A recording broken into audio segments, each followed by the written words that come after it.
Now here we have Mrs. Khin Lwin, Chief Director of UNICEF for the regions combining both Tamil Nadu and Kerala. She is a Burmese national and is doing her study in international relations. She has been working for this UNICEF for the past 15 years. Now she'll address us with a special address. Thank you. Honorable Minister Dr. Jagannath Mishra, Honorable MP Ms. Anvarsu, honored guests on the dais and in the hall. It is indeed an honor to be here with you today on the occasion of the 50th anniversary of the UN. I'd like to start with a quote from a well-known children's song. It goes, "It's a world of laughter, a world of tears, a world of hopes, a world of fears. There's so much that we share. It's time we're aware it's a small world after all."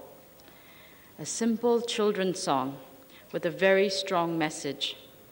Yet we tend to dismiss these messages with a nod of appreciation and say, sweet, but not very realistic.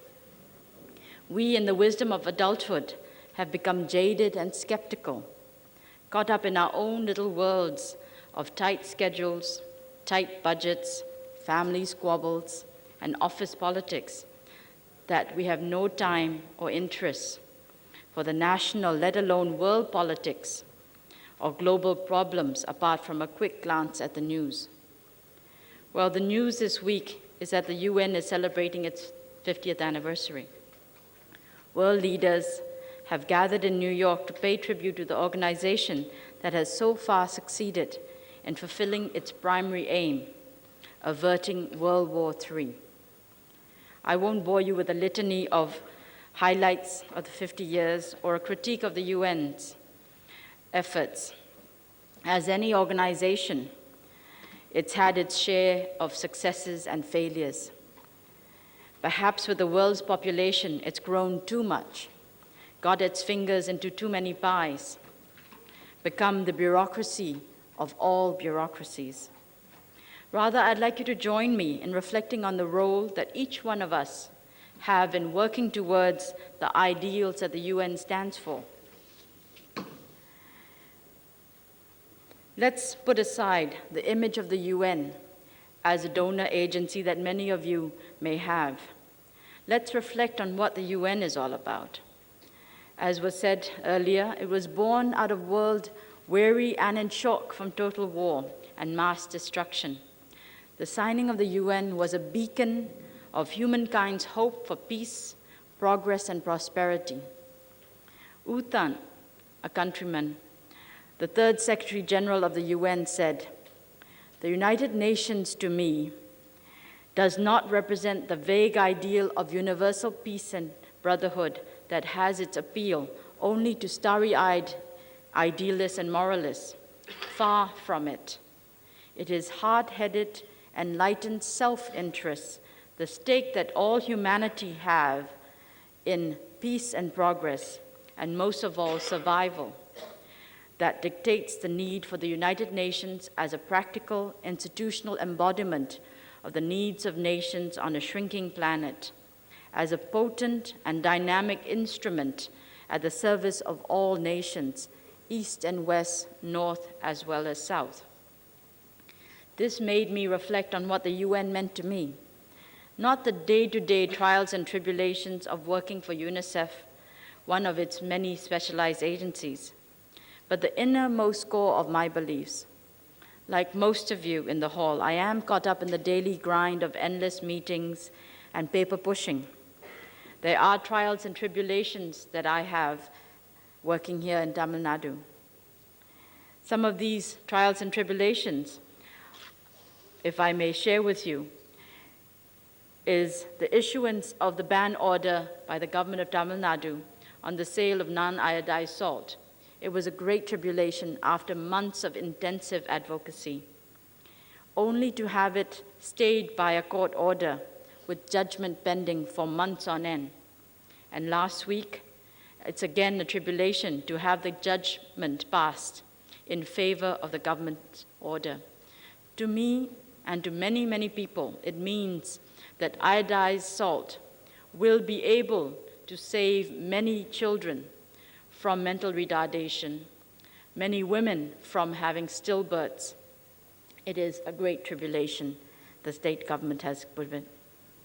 The trials of bringing about an acceptance of universal primary education as an achievable goal still continue. It was a great tribulation to have the state government pass legislation on compulsory primary education, but the tribulation is still on hold, pending presidential approval. Perhaps a minister could help move this noble legislation to become an enactment. And so these trials and tribulations continue from week to week, month to month. Each one of us experience it, whether we work for the UN, the government, non-governmental organizations, or the private sector. In the final analysis, I come back to U Thant's insight. It isn't starry-eyed idealism that keeps most of us going. It is hard-headed, enlightened self-interest, because we have a stake in what the UN works for. I believe in the UN and all the noble things it strives for, not out of idealism, not because I work for it, but as a human being. I have a stake in ensuring world peace and progress. Each of us has a stake in peaceful coexistence, the survival of our world, a stake in protecting the environment, a stake in eliminating and eradicating or controlling the diseases that kill or maim our relatives, friends, and fellow humans, a stake in protecting our children's rights and human rights, a stake in bringing about a just, equitable, and democratic world. The fact is, we are all a part of the UN, because these stakes of humanity are what the UN and its specialized agencies are working for. So my simple request to you is, let us not go away from this hall thinking these were nice words spoken by the ministers, the MP, but forget them readily as we walk out, back into our tight schedules and family and office demands, because we each have a role. We each have a stake to work towards. There's so much that we share. It's time we're aware. It's a small world after all. Actually, the time is past awareness. The time is to put these nice words into action. There's so much we can do in our daily routines, from conserving water and fuel to making sure that the children in our neighborhood all go to school.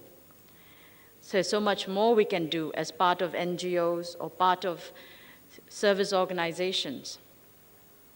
As we approach the 20th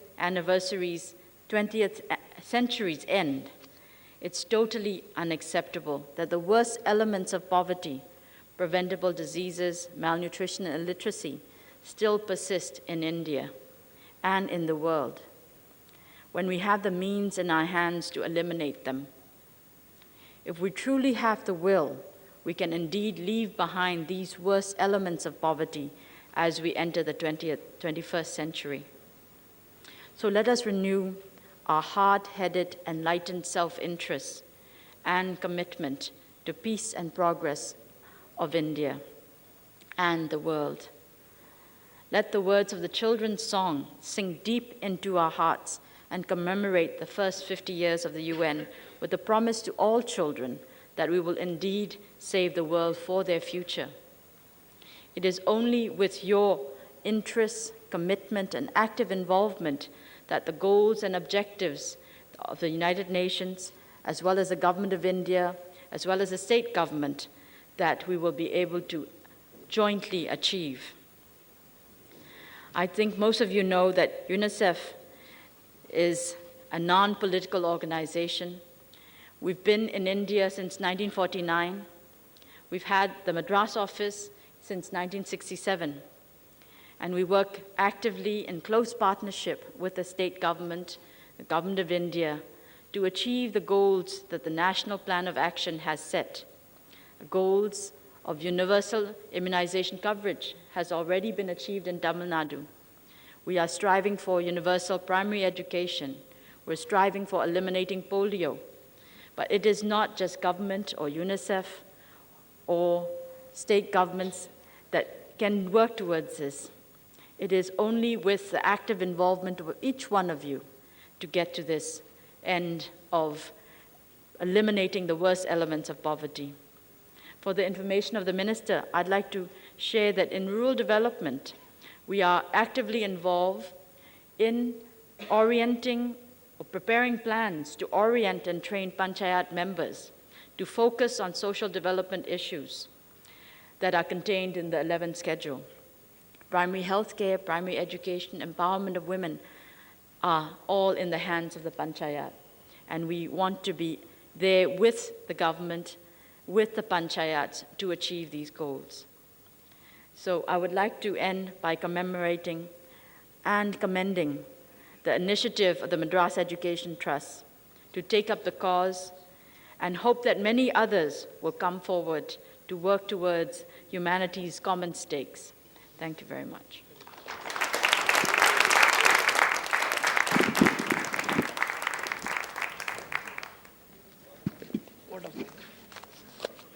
Thank you, ma'am. You have really made us think.